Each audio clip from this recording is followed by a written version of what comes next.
Before we start, a quick note. This podcast is not a substitute for professional mental health care. If you need support, consider reaching out to a licensed professional. This podcast can include strong language and difficult topics. Pause if you need to.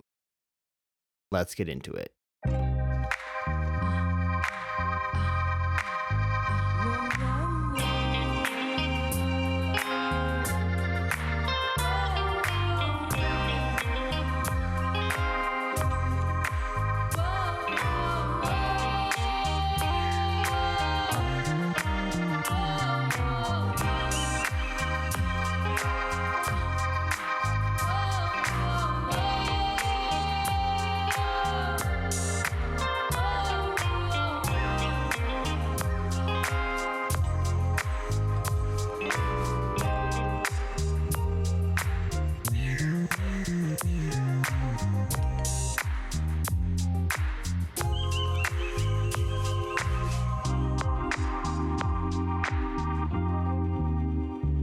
I'm really glad to welcome Mark Manausa today.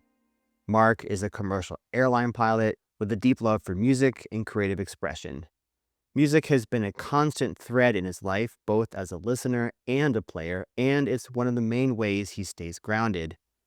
These days, he's balancing work, relationship, and parenthood with a lot of curiosity about the way he and others navigate this uncertain world. He tries to take all of those things seriously, but not necessarily himself. Mark, I'm looking forward to exploring how music, responsibility, and curiosity shape the way you move through your life and the stories you tell yourself about who you should be. Welcome to I Feel Like I Should. Thanks, man. I'm really excited to be here. Honestly, ever since you told me about this project, I was, excited to have the opportunity to talk to you, man. So thanks. Yeah, thank you. I know it's off the ground, and by the time people are listening to this, it'll be live, which is really exciting. Let's start off with an icebreaker, if you're open for that. What is a song you secretly love, something that always lifts your mood, even if you might not admit it to everyone around you? Oh man, that's a really great question. It's funny. I'll tell you a little, just a backstory to this song. It's a song our friend John introduced us to. Okay. Yeah, or introduced me to, and he introduced it to me at like 3 a.m. one morning when I was dead asleep, and he played it really loud to wake me up. And it is a song by Taylor Swift, and it's called "You Need to Calm Down." So I mean, Taylor Swift is really complicated for me because she's like is an incredible artist, a really good songwriter, but she doesn't necessarily write music for me. But I can like really appreciate the craft and see that she's really good. Yeah. And this song, I felt like when he played it, I immediately liked it. I was like, man, this is a really good song. And so it's one of those things that like you probably won't hear me listening to it with other people, but every once in a while I'll put it on and it crushes. That's awesome.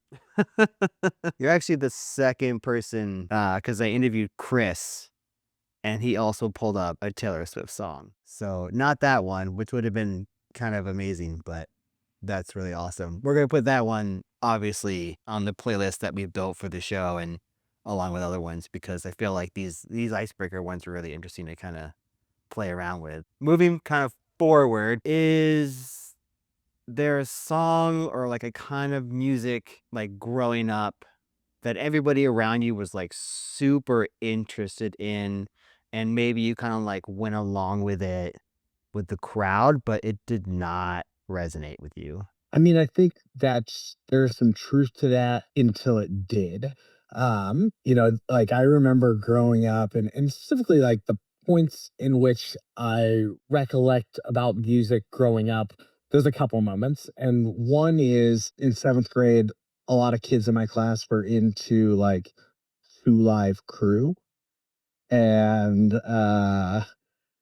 what else that like stuff that was like Digital Underground, LL Cool J, and some of that stuff I had to like all of it. I couldn't say, oh, I like this or I didn't like that. I wasn't cool enough to sort of have the ability to own stuff, but some stuff, but not other stuff at that point. And so I had to like it all. But then as I got a little older, like some of that stuff stuck around, like the LL Cool J and, stuff like the Two Live Crew kind of like fell off. But I do remember that moment of like, oh, I don't know if I actually like this, but everyone else does. So I guess I'll be okay. Mm-hmm.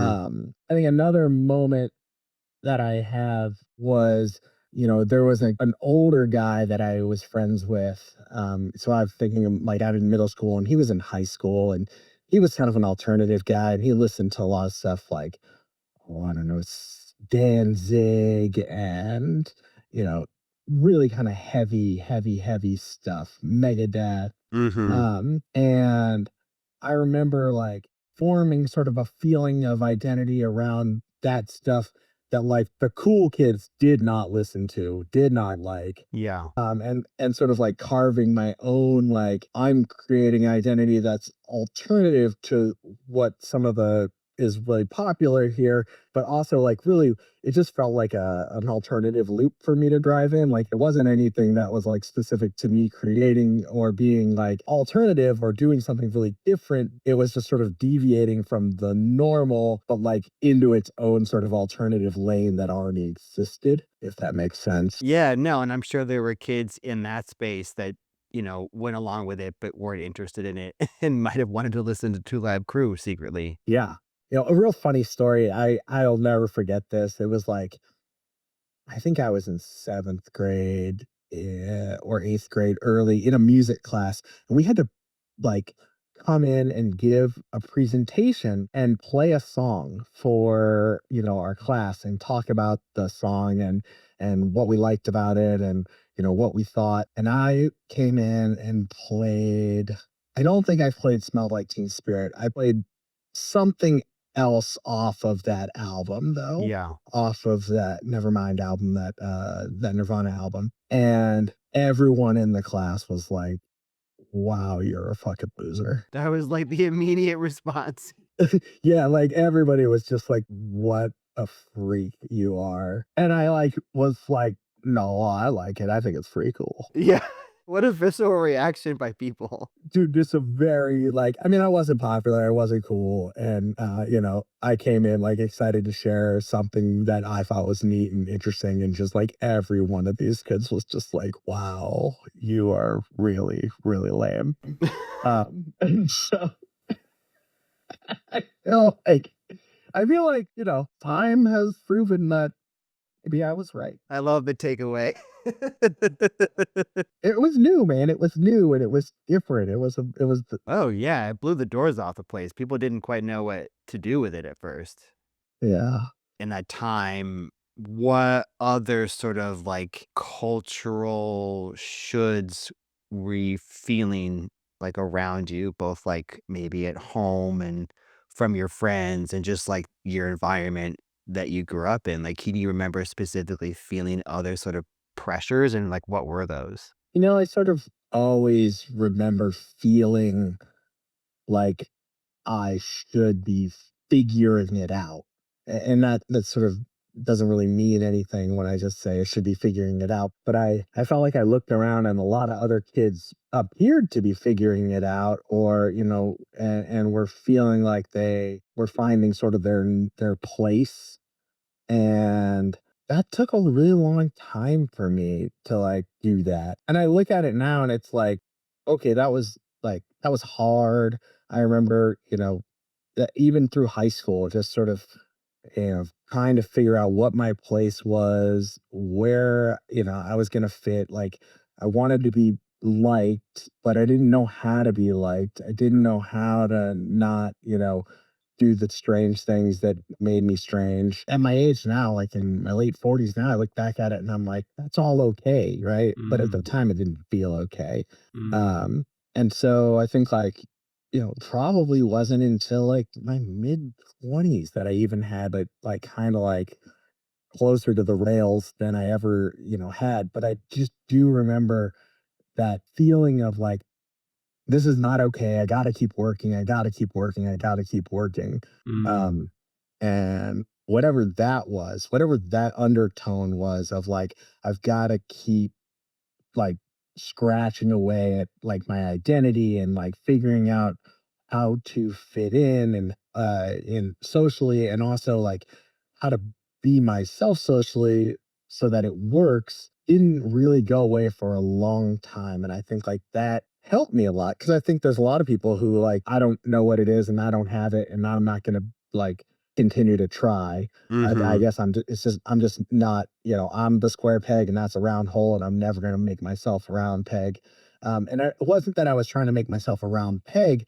I was trying to work on the parts of me that, needed to grow and needed to come out. And so I think, yeah, that's the shoulds, right, that I felt. Yeah, and I'm curious, like, you're feeling that, can you place who might have been making you feel like you should have been figuring it out? You should be, like you said, maybe not, round peg, square nail, whatever, the analogy, but like that came from somewhere. And obviously it sounds like a lot of it was internal, but even internally, like, can you feel what that voice was saying and maybe who was also saying that besides yourself? I think I like came to sort of those like adolescent and high school experiences like pretty immature, right? Like I think I didn't come with a lot of structure growing up, in sort of my formative elementary years, and so there was a lot of chaos there in my life, and so I think maybe some of that is like, yes, I was like acting out and sort of reliving the dysfunction of my foundation. So, there is that influence in that voice that's telling me, you know, how it is I'm supposed to be at that point. Mhm. But and who I am at that point, which is really chaotic, thinking about it. I don't know what the underlying drive was to like keep going and to keep like or to keep chiseling away. And I've talked to people about this and they're like, yeah, that's not a thing most people do. Most people don't feel that call to like continue. And I think possibly some of it is like I had a fear of failure, a fear of like ending up in a place that like was miserable, like, in every possible way, as opposed to just, like, small ways that things are miserable, and it was just like, "No, I have to keep, like, sort of creating my own spaces and my own identities, because the one that was sort of the base didn't feel okay." Yeah. You knew internally, like, where you were was like, "I can't be here." Yeah, and I didn't have I didn't have the vocabulary for it or the way to talk about it, but like, growing up, I just kept I can like look at all these moments in my life where like I decided that I couldn't live with my parents anymore and I needed to go to away to private school, and I just like I don't I wasn't like I can't live with my parents anymore, but like I have to go to private school. I just have to. I just have to. I have to get out of this Yeah. environment that I'm in. And I remember, like, really pushing my grandmother to, like, help me figure that out, Mm. and and it almost feels like a subconscious part of me, like, looking at it from, the distance that I am now, was just, like, could sense how unwell that environment was, and it was like, "I gotta get you away from it. I gotta get you away from it," Yeah. and Yeah. yeah, and so You were driven that way. yeah. Yeah, that's interesting. I'm curious, like, that drive which propelled you, right, from, like, being a child to, high school, teenage years to, like, early adult. Obviously, don't have enough time here to go into, like, our history and our journeys and the things that I've seen and witnessed and vice versa, but, like, how is that drive for you or those pressures, like, changed or shifted, like, as time has passed? Or are they still there? Yeah, I mean, that's a good question. My therapist would probably be able to tell you. We'll call them in. Yeah, exactly. I mean, I think like look, they're still there, right? Like I'm still seeking improvement. I'm still trying to like make heads and tails of what can I do better. And I will say like, you know, even into my current job and current life right now, for a number of years got comfortable, right? Like I was never comfortable professionally or in what I was doing in life, and I always was like, okay, I what I'm doing now is building to the next thing and the next thing and the next thing. And I'm always focused on building. Mm. And I got to a point where I was like, "Oh, I think I made it. Okay, cool." And I, like, focused on a bunch of other stuff when I got to that point, and that stuff was cool, um, and I loved it, and I did a lot of, like, growth in different ways, than I was doing, at to that point, and but even now, like, I am unsure whether or not that decision to get comfortable in, like, my professional world was the right choice. Hmm. Like, I like, I'm getting older and like kind of run into this window when you're a pilot, like you have a retirement date, when that moment is going to be when you don't do this anymore. And you're like, all right, should I have left my current company and gone somewhere else? Like, should I Mm. have, I saw some of my colleagues do that. Like, did I make the right choices along this journey? And I still ask myself those questions. Um, and I don't necessarily like always have the answer of like, oh, I should have, and I can't focus on whether I should have or shouldn't have. But I can always ask myself, like, today, should I do something different tomorrow? Mhm. And I constantly find myself in a moment of saying, well, if I was younger or if my circumstances with my family were different, I might. But Mhm. I come back to this point of like being like, well, but those aren't my realities. Right. My realities are the ones that I've created.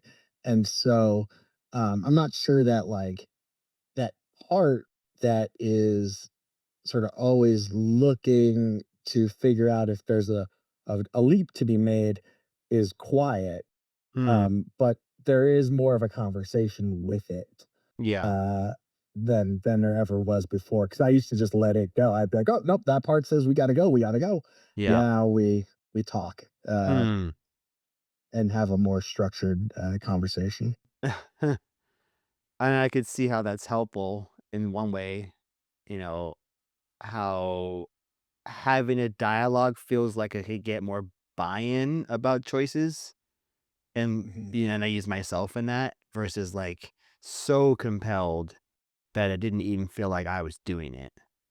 Yeah, yeah, and I think like that. You're right. That part where that that part that when it does feel like when that part of me that was like, "Oh, we gotta go," or we're stepping to the next," like, became fully blended with my personality. Mhm. Well, then I was just doing what even though that there was a driver and there was a part that was controlling, I never saw it in that way. I was just like, "Oh, Yeah. that's just who I am. That's just what I'm doing." And so when you are, like, fully blended with that and that part is taken over, it just feels like yourself. It just feels like you. So, anyway, that's, Yeah. and it's only now, it's a magic trick, honestly.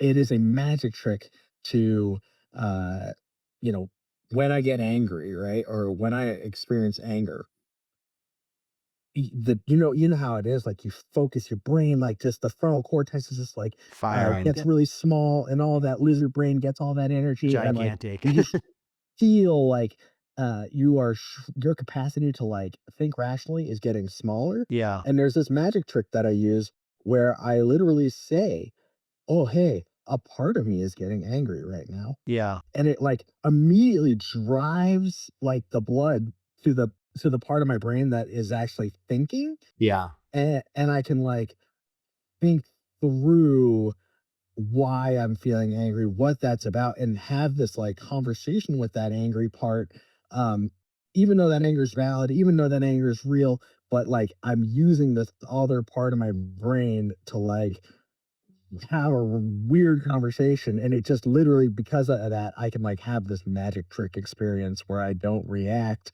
even though I'm angry, and I teach that energy to like sort of go someplace more productive. Mm. It's yeah. Yeah, I mean, what would you say to someone here listening right now who finds himself, and we all do it, myself, right? Like that lizard brain is just in full control. Did you tell yourself the magic trick? Like, what could someone, or what's a technique you found? Like you said, you go like you said that, but like, is there anything else you can kind of pass on for somebody who might feel like, yeah, I don't know how to do that. You know, I think IFS, the integrated family systems has been really helpful for me in that therapy style of like really just labeling these different pieces and, you know, saying to someone, hey, there's a part of me that's really mad at you right now. Doesn't mean that I am really mad at you. Hmm. It just means, and it means like, there's this piece that is feeling anger towards you, Mm. and it sort of separates that piece from this core identity. And it's amazing how you can love somebody and also be very angry and hate them at the same time. Oh yeah, the paradox. And you're like, well, how can my brain do that, right? Like, and I think this framework to sort of talk about those things and express your feelings in these parts of you, because you are a complicated being that can feel both all of these things at the same time.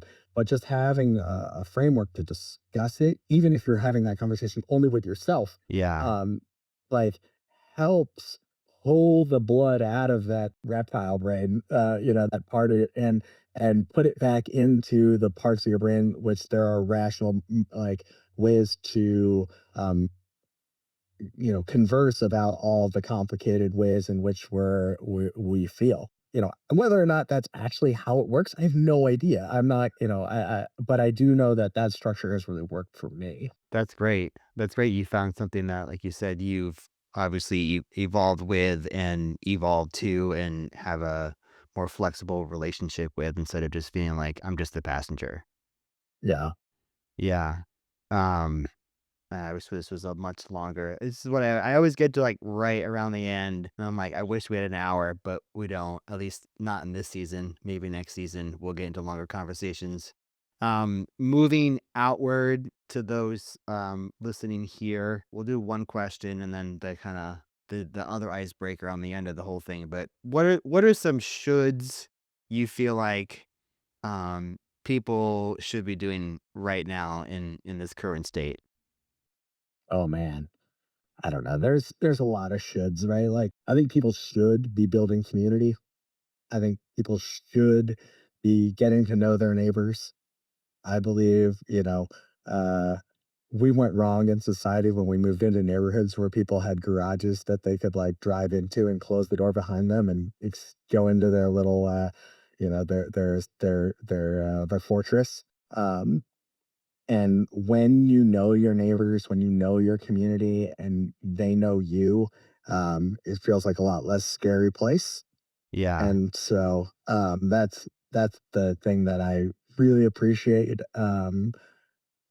my wife for. She's really always pushed community, community, community, and, when the world looks like it does at this moment, to know that, the other day, I was taking care of my son, and I got violently sick. I think I got food poisoning, and I have a neighbor text thread, and my wife was out of the country, and she texted it and said, "Hey, Mark's in trouble.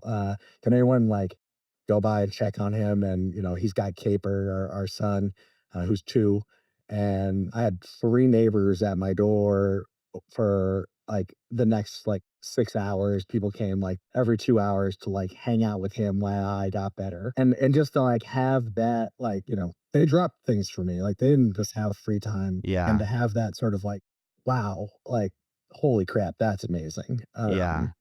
And it's not something that just like happens. You have to work at it and you have to want it. So people should be like building community in the best way that they can. That's great. Yeah, I'm 100% agree, especially now more than ever. Lastly, on a fun note, what is a song you think people should listen to, an artist people should listen to right now? It goes all over the place, right? Like I think like people should be listening to what makes them feel good. There's a lot of like Of course. good stuff. I mean, I mean, I don't know. Sometimes like you want to listen to sad music, doesn't that really reflects like how sad you are or how Of course not. Of course not. you know.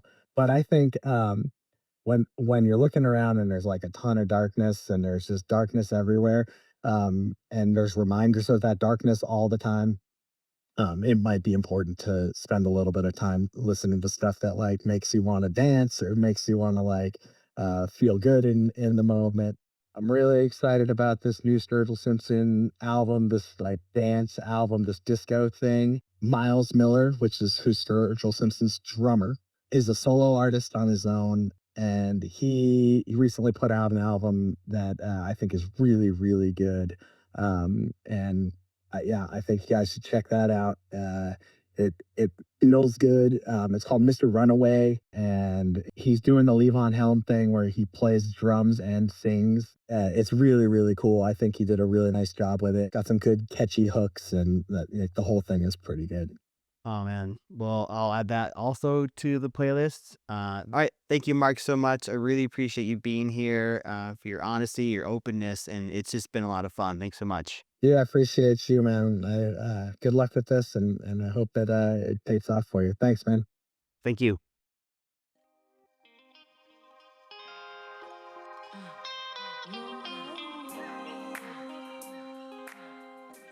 You've been listening to I Feel Like I Should. More at ifeellikeishould.com and on Instagram at I Feel Like I Should Pod. I'll see you next time.